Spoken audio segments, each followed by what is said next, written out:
The colony ship had landed on 9-12 years ago. The planet was far from Earth, so far that light itself would need 40 years to travel the distance. But humans had found a way. They always found a way. The settlement was called New Dawn, and it sat in a valley between two purple mountains. The sky here was not blue like Earth. It was pale orange during the day and deep red at sunset. The grass was not green but silver, and it made soft singing sounds when the wind touched it. Everything was strange and beautiful and new. Was 7 years old. She had been born on this planet, so she had never seen Earth. She only knew it from stories. Her grandmother would sit with her every night and tell her about the old world. She spoke of blue oceans and white clouds. She spoke of trees that grew so tall they touched the sky. She spoke of animals with fur and feathers and scales. And she spoke of flowers that bloomed in every color a person could imagine. Loved these stories more than anything. She would close her eyes and try to picture Earth in her mind, but she could never quite see it clearly. It was like trying to remember a dream after waking up. The colony was a busy place. The adults worked in the mining fields, digging precious metals from the ground. The aliens who shared this world with them watched with curious eyes. They were called and they had lived on 9 for thousands of years. They were tall and thin, with skin like polished wood and eyes that glowed soft blue. They did not understand humans very well. Humans were loud and emotional and unpredictable, but they had agreed to share the planet, and so far the peace had held. His parents worked long hours in the mines. Her father was a machine operator and her mother was a geologist. They were always tired when they came home, but they always smiled when they saw. She was their little light, they said, their reason for everything. Had an older brother named. He was 12 years old and thought he knew everything about everything. He spent his days studying with the colony teachers, learning math and science and engineering. He wanted to be a starship pilot one day. He wanted to fly between the stars and see all the wonders of the galaxy. Did not have time for stories. He thought grandmother's tales were just fairy tales, nothing more. He thought was silly for believing in them. But did not care what thought.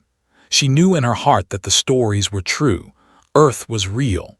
The flowers and the trees and the animals were real. And one day she would find a way to bring a little piece of Earth to this strange orange world. The day everything changed was a day like any other. The sun rose pale and orange over the mountains. The silver grass sang its quiet song. The mining machines rumbled in the distance. Was playing near the edge of the settlement where the buildings ended and the wild land began. Her mother had told her many times not to go too far. There were dangers in the wild places, creatures that had not yet been studied, but was not afraid. She was curious. She walked along a dry riverbed, kicking at small rocks with her boots. The ground here was hard and cracked, baked by centuries of sun. Nothing grew here. Nothing lived here. It was a dead place. And then she saw it. It was sitting in a small hollow between two larger stones. At first, thought it was just another rock, but something about it was different. It was perfectly round, about the size of her fist. Its surface was smooth and with tiny flecks of silver that caught the light. It looked almost like it had been polished by careful hands. Picked it up. It was heavier than she expected and warm to the touch. She turned it over in her hands, studying it from every angle. It did not look like any rock she had ever seen. And then a thought came to her, a wonderful, exciting thought. What if it was not a rock at all? What if it was a seed? Grandmother had told her about seeds. On Earth, plants did not just appear. They grew from tiny seeds buried in the soil. You had to give them water and sunlight and love, and slowly, over time, they would push through the ground and reach toward the sky. Had never seen a real seed, but she had imagined them many times, and this strange round stone looked exactly like what she had imagined. She held it close to her chest and smiled. She had found something special. She was sure of it.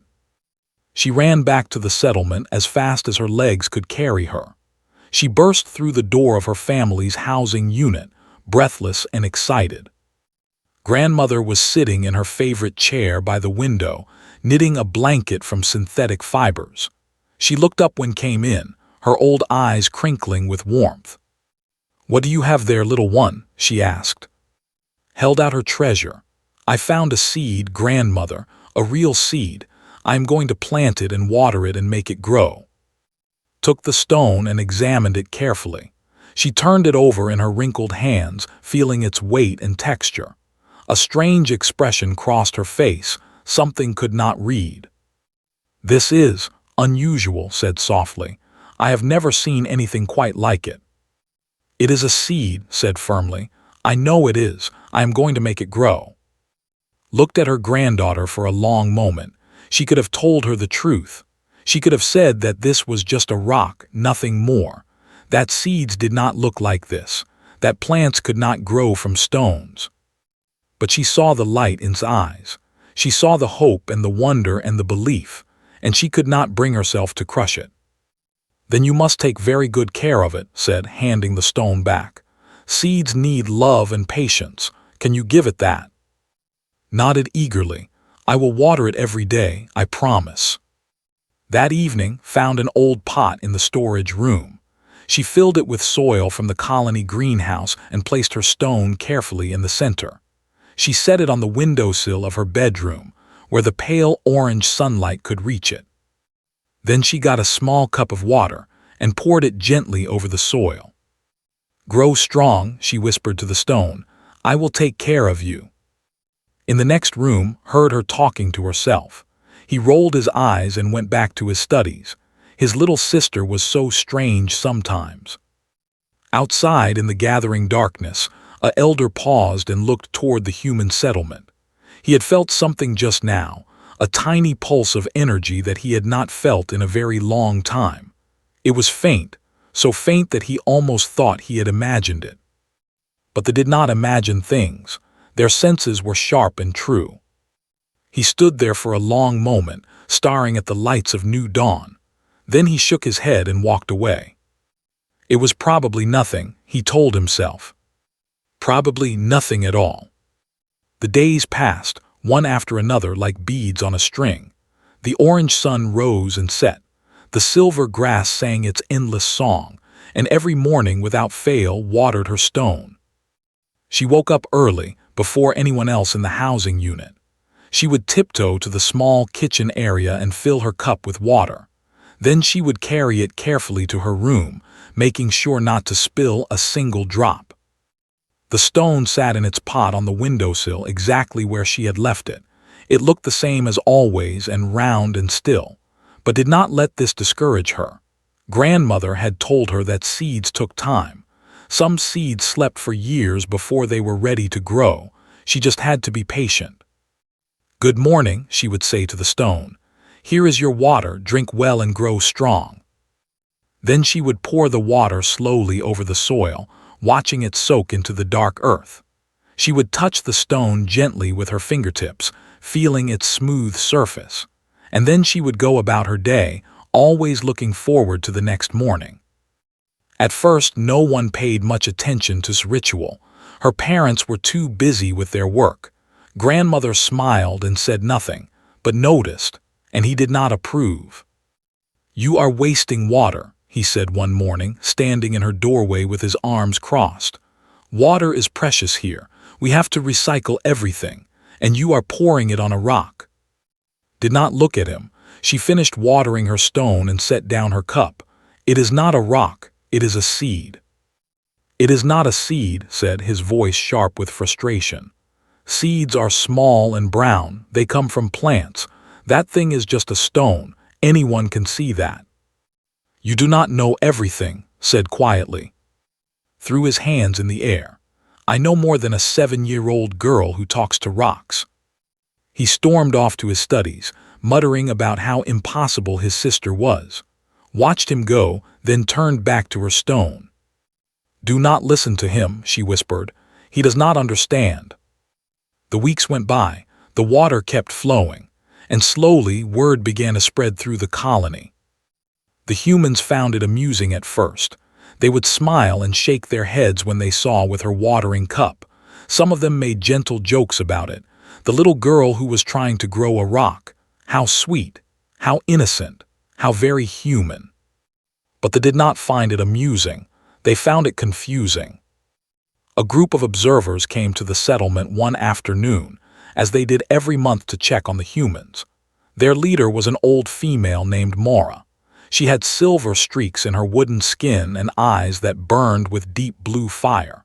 She had lived for 300 years and had seen many strange things, but she had never seen anything like this. She stood outside's window, watching the child water her stone. Her long fingers twitched with uncertainty. "What is she doing?" Mora asked the human guide who stood beside her. The guide, a young man named, laughed nervously. "Oh, that is just, she thinks she found a seed. She has been watering it for weeks." "A seed," Mora repeated. "That is clearly a stone. Can she not see this?" Shrugged, "She is just a child. Children believe in impossible things." Mora watched for a long moment. The human child poured water with such care, such devotion. She spoke soft words to the stone as if it could hear her. She touched it gently, as if it were precious beyond measure. "Why does she continue?" Mora asked. "She must know by now that nothing will grow." Thought about this. It was a good question, and he was not sure he had a good answer. "I think," he said slowly, "she continues because she hopes.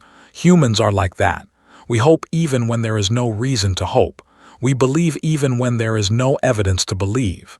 It is just who we are." Mora shook her head slowly. "This is not logical." "No," agreed, "it is not." The elder turned away, but something stayed with her. Something she could not name.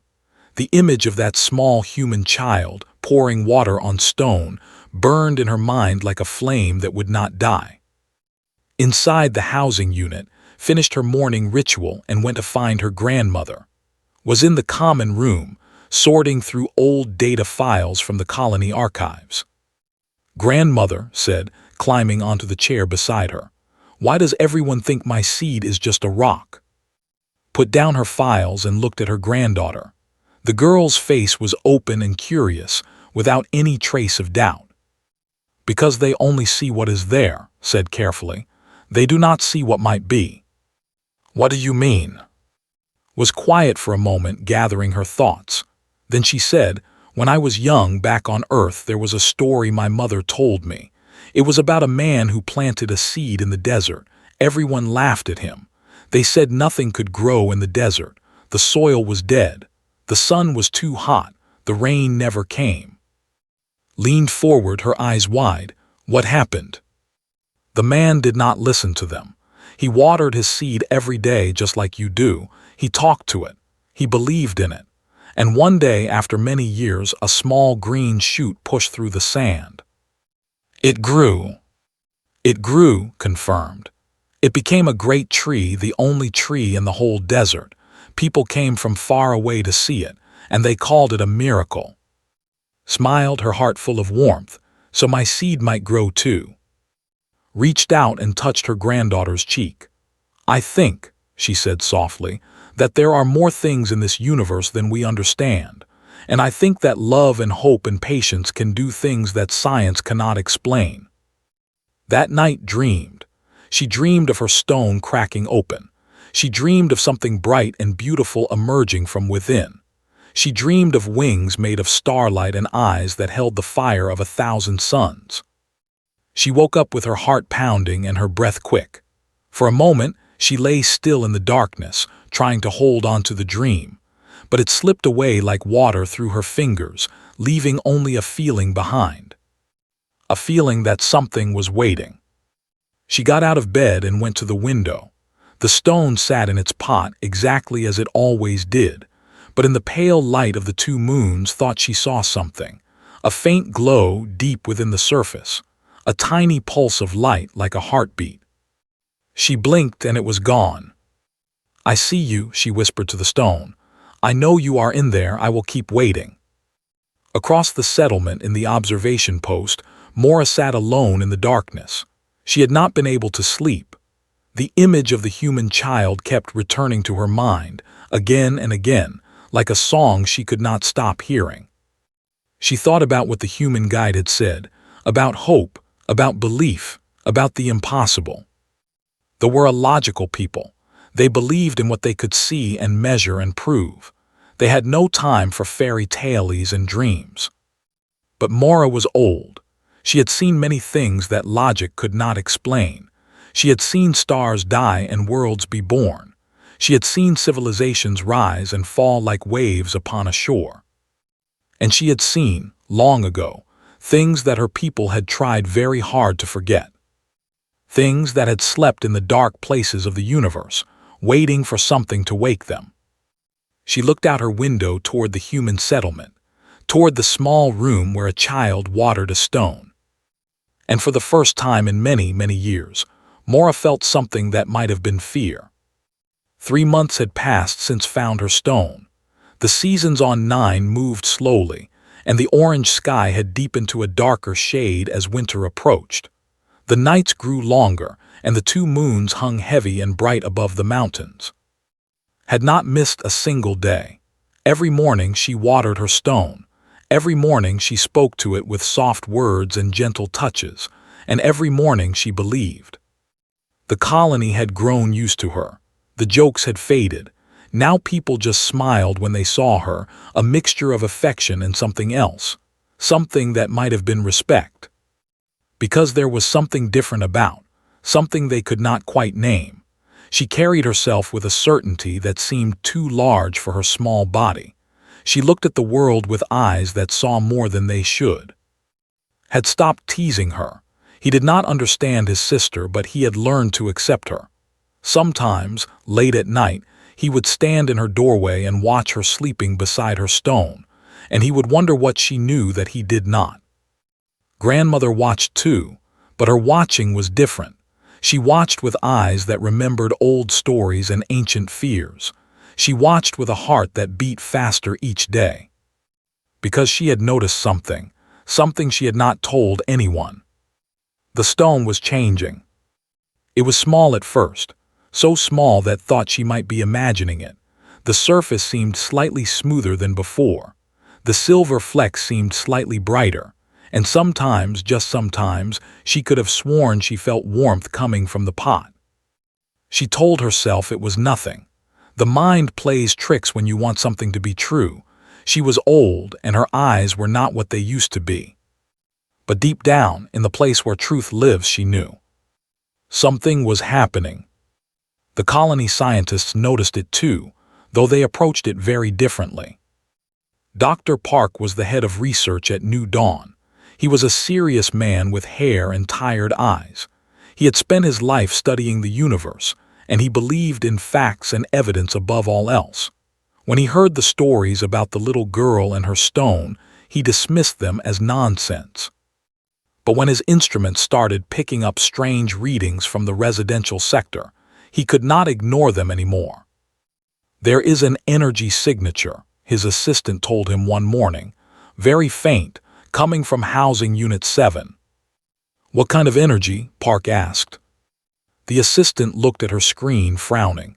I do not know. It does not match anything in our database. It is not thermal, it is not electrical, it is not radiation." Park leaned over her shoulder, studying the readings. The signature was weak, barely there at all, but it was growing. Every day just a little bit more. "This is not possible," he muttered. "Everything has a source, everything has an explanation." But the more he studied, the less he understood. He sent a request to examine the stone. His father was not happy about it, but he agreed. Scientists needed to do their work, and besides, it was just a rock. What harm could it do? Dr. Park came to the housing unit on a cold winter morning. He brought his instruments and his assistants and his serious face. He asked if he could look at her stone. Held the pot close to her chest. She did not want to let it go. "I will be very careful," Park promised. "I just want to understand it." "You cannot understand it," said. Her voice was calm but firm. "It is not something to understand, it is something to feel." Park blinked, surprised by her words. For a moment he did not know what to say. "Just a few tests," he said finally. "Then you can have it back." Looked at him for a long moment. Then she looked at her grandmother, who nodded slowly. "Okay," said, "but please be gentle, it is still sleeping." Park took the pot and placed it on the table.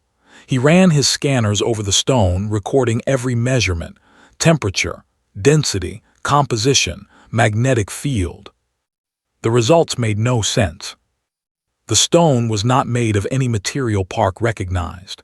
Its internal structure was complex, layered in ways that seemed almost organic. And there was something else, something deep inside that the scanners could not quite reach. A hollow space, like a chamber, and within that chamber, movement. "This is impossible," Park whispered. "What is it?" his assistant asked. "I do not know, but it is not a rock, it never was." He looked at who was watching him with those strange, knowing eyes. "Where did you find this?" he asked. "In the dry riverbed," said, "near the old mountains."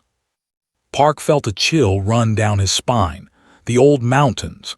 They never went there. They said the place was cursed, though they would not say why. They said something slept there, something that should never be disturbed. He called Mora that night. The elder came to the research building alone. Her blue eyes burned like cold fire as she looked at the readings Park showed her. "You know what this is," Park said. It was not a question. Mora was silent for a very long time. The air in the room grew heavy. "There are stories," she said finally. "Old stories from before my people had words. Stories of beings that came from the spaces between stars. They were vast and powerful and beautiful, and they laid their eggs on young worlds, waiting for something to wake them." "Eggs," Park repeated. His voice was barely a whisper. "We called them the first ones, the star dragons. They were not good or evil, they simply were, and they were supposed to be extinct, dead for 1 billion years." She turned to look at him, and there was something in her eyes that Park had never seen before, something very old and very afraid. "The child has been nurturing it," Mora said, "giving it water and warmth and love, things it was never supposed to receive, things that should not have any effect on stone." "But it is not stone," Park said. "No, it is not." They stood in silence, the weight of the truth pressing down on them. "What will happen," Park asked, "when it wakes?" "I do not know," Mora admitted. "No one has ever woken one before. They have always just waited, sleeping forever in the dark. Until now. Until now." In the housing unit, slept peacefully beside her stone. She did not know about the meetings and the fear and the questions. She only knew that her seed was growing. She could feel it now, a warmth that spread through her hands whenever she touched it, a pulse like a heartbeat that matched her own. She dreamed of wings and fire and eyes that held the light of stars. She dreamed of flying through the darkness between worlds, free and wild and endless. And in her dream, something dreamed back. It had waited for so long, millions of years in the cold darkness, forgotten by the universe, abandoned by its kind. But now there was warmth, now there was water, now there was a voice, small and gentle, that called to it every morning. Now there was love. The first one stirred in its shell, not yet ready to emerge, but soon, very soon. And when it did, everything would change. The night it happened, the whole planet felt it. The twin moons were full, hanging low and bright over the mountains. The silver grass was still, not singing, as if the whole world was holding its breath. The in their ancient city stopped what they were doing and looked toward the sky. The humans in New Dawn woke from their sleep, pulled by something they could not name. Was the only one who was not surprised. She had known it was coming. She had felt the pulse growing stronger each day, the warmth spreading through the shell. She had heard the tiny sounds from within, like something tapping, asking to be let out. She sat on her bed, the pot in her lap, watching the stone in the moonlight. "It is okay," she whispered. "I am here, you can come out now." The first crack appeared like a line of light. It ran along the surface of the stone, thin and bright, glowing with colors that had no name. Then another crack, and another. The room filled with light, soft and warm, like sunrise on a world made of gold. The door burst open. Her parents rushed in, her father with fear in his eyes, her mother with her hand over her mouth. Was behind them, staring at the light that poured from his sister's window. Her mother cried, "Get away from it," but did not move. She held the pot steady in her small hands, her eyes fixed on the cracking shell. "It is all right," she said calmly. "It is not dangerous, it is just being born." The crack spread, covering the entire surface of the stone. The light grew brighter, so bright that everyone had to shield their eyes. There was a sound, high and pure, like a bell ringing in the depths of space. And then the shell broke apart. Pieces fell away like petals from a flower. The light faded to a soft glow, and there, curled in the soil of the pot, was something impossible. It was small, no bigger than a cat. Its body was covered in scales that shifted color with every movement, from silver to gold to deep purple to bright green. Its wings were folded against its back, thin and delicate, like they were made of crystal. Its tail curled around its legs, tipped with a flame that burned without heat. And its eyes were ancient, deep and dark, filled with stars and galaxies and the light of a million suns. Eyes that had seen the birth and death of worlds. Eyes that held more wisdom than any human could understand. But when those eyes looked at, they were soft, gentle, full of something that looked very much like love.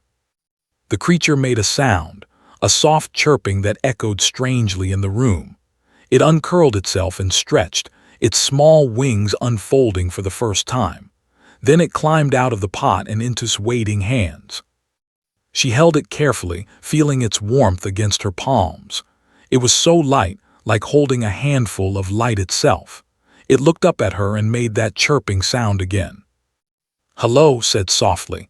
"I knew you were in there, I knew you were waiting." The creature pressed its head against her fingers, like a cat asking to be petted. Smiled, tears running down her cheeks. Her father took a step forward, his voice shaking. "What is that thing?" Before could answer, there was another sound, the sound of many footsteps approaching. The door of the housing unit opened, and Dr. Park rushed in, followed by Mora and a dozen other. They stopped when they saw what was holding. Mora made a sound that might have been a prayer or a curse. She fell to her knees, her blue eyes wide with terror and wonder. "Impossible," she breathed. "It cannot be. They are gone. They have been gone for 1,000,000,000 years."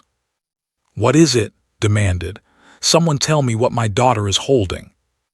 Park stepped forward, his scientific training warring with the awe in his eyes. "It is. We call them star dragons in our stories. They called them the first ones. They were beings of immense power, born in the hearts of dying stars. They roamed the universe before any of our species existed." "They were gods," Mora said, her voice hollow. "Not gods as your people understand them, but close enough. They shaped worlds. They created life. They could destroy entire star systems with a thought." Pulled behind her, her face pale with fear. "Put it down, slowly, back away." But did not move. The creature had curled up in her hands, its eyes half closed, making soft sounds of contentment. "It will not hurt me," said. "It will not hurt anyone. I raised it. I am its family now." "Child, you do not understand," Mora said. "These beings were not meant to be tamed. They were forces of nature. When they flew, planets trembled. When they roared, stars died. Even the youngest of them held power beyond anything we can imagine." "Then why is it so small?" asked. Despite his fear, his curiosity was stronger. "Why does it look so harmless?"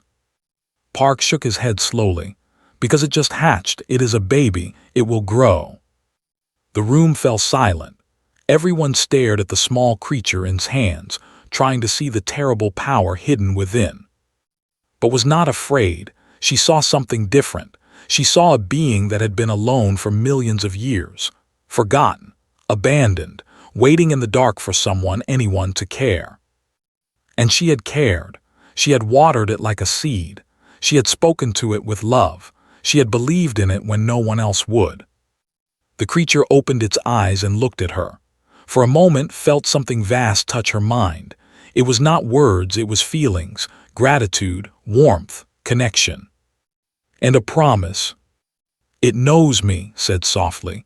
"It remembers everything I did for it, every drop of water, every word I spoke. It was listening the whole time." "That is not possible," Park said. "It was dormant. Its brain functions were completely inactive." "It was not listening with its brain," said. She did not know how she knew this, she just did. It was listening with something else, something deeper. Mara rose slowly to her feet. Her fear was fading, replaced by something else. Curiosity, wonder, hope. "In the old stories," she said quietly, "it was said that the first ones chose their companions, that they would only wake for someone worthy, someone who understood them." "What does that mean?" asked. "It means," Mara said, "that this creature could have slept forever. It could have remained a stone for another billion years. But it chose to wake. It chose your daughter." Everyone looked at this small human girl holding an ancient god in her hands. She did not look special. She was just a child, 7 years old, with messy hair and bright eyes. She wore simple clothes and had dirt under her fingernails from playing outside. But she had done something that no one else in the history of the universe had ever done. She had woken a star dragon with nothing but water and words and love. The creature made another chirping sound and flapped its tiny wings. It lifted off from his hands and flew in a small circle around her head before landing on her shoulder. It looked out at all the adults with its ancient eyes, and if a star dragon could smile, this one did. It had finally found what it had been waiting for. A family. A home. A reason to live again. The news spread faster than light. Within days, every corner of the galaxy knew. A human child had woken a star dragon.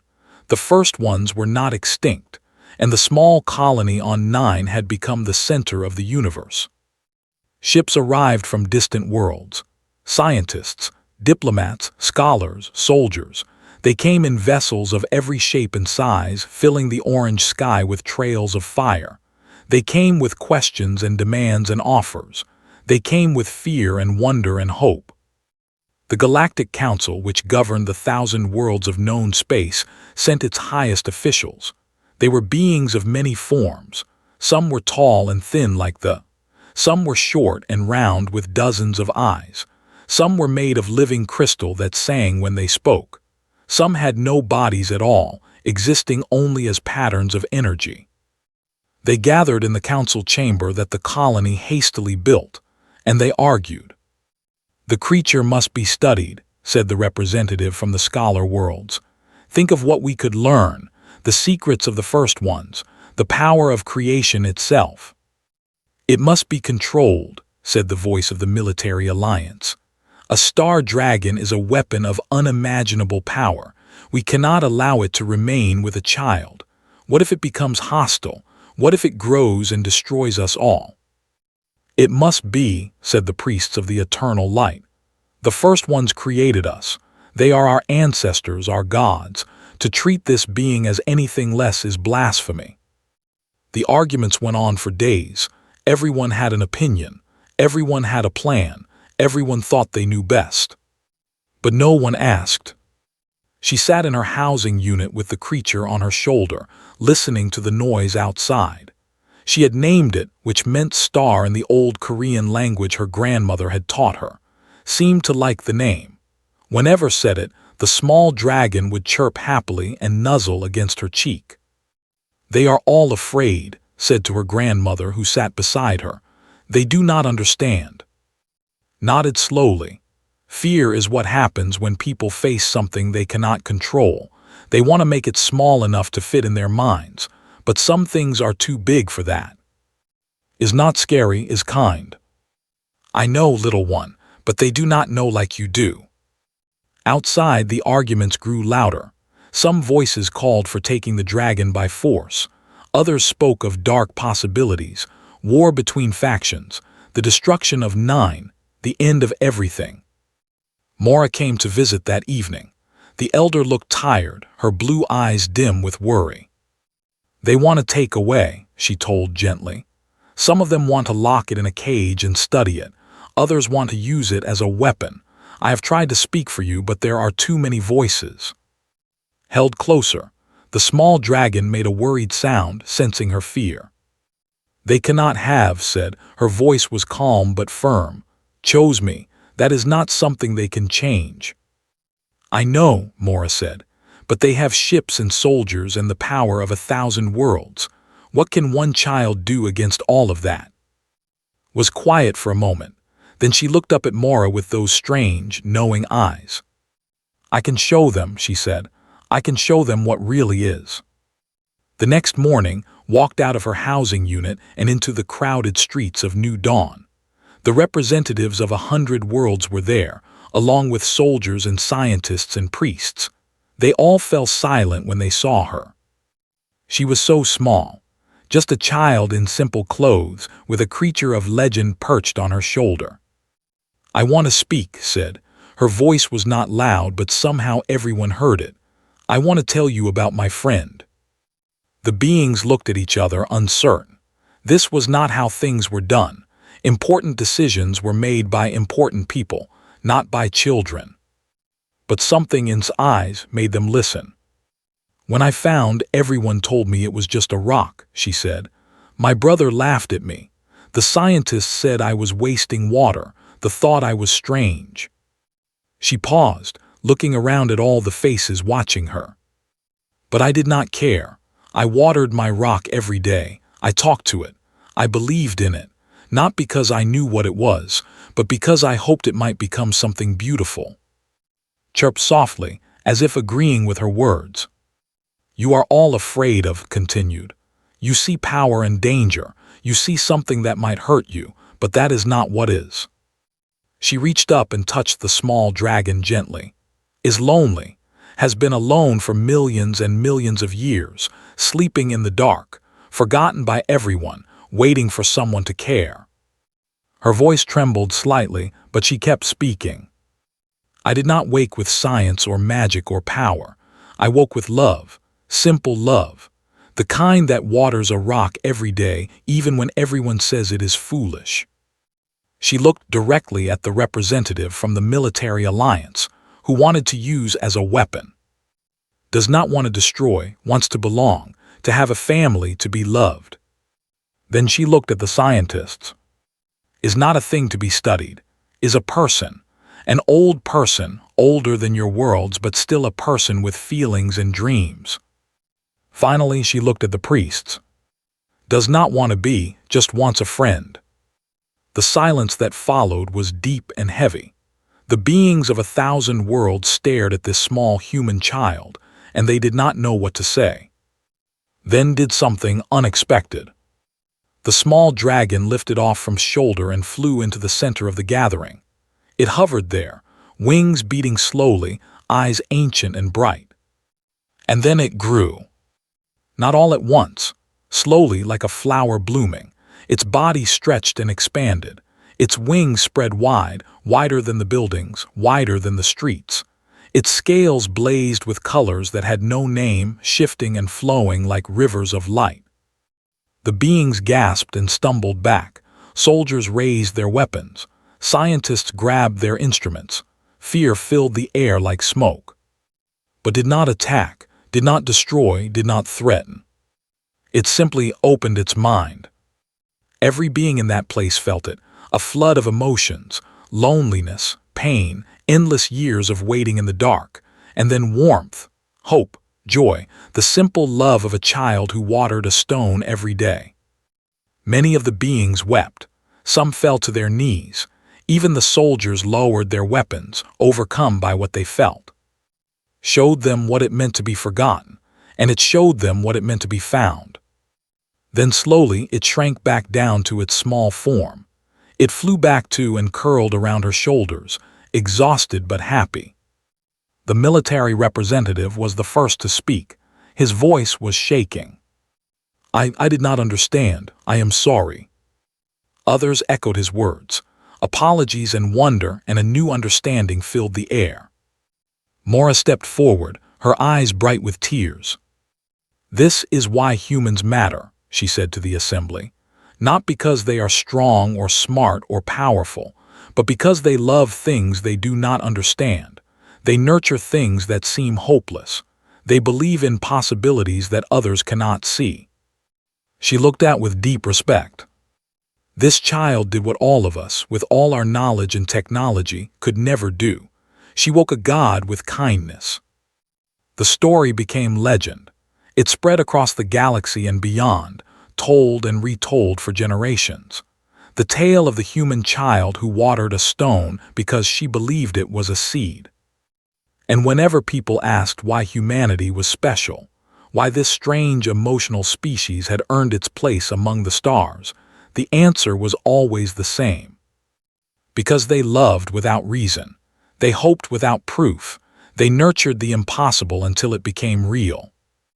And that was a power that no weapon could match. And stayed on 9 for many years. The dragon grew slowly, becoming larger and more beautiful with each passing season. But it never forgot the small hands that had cared for it when it was nothing but a stone. And it never stopped loving the human who had given it a reason to wake. Some nights when the twin moons were full and the silver grass sang its endless song, they would fly together over the purple mountains. A child and a dragon, two unlikely friends, dancing among the stars. And in those moments, the whole universe seemed to hold its breath. Watching, wondering, hoping that somewhere, somehow, there were other stones waiting to become something more. All they needed was someone to believe.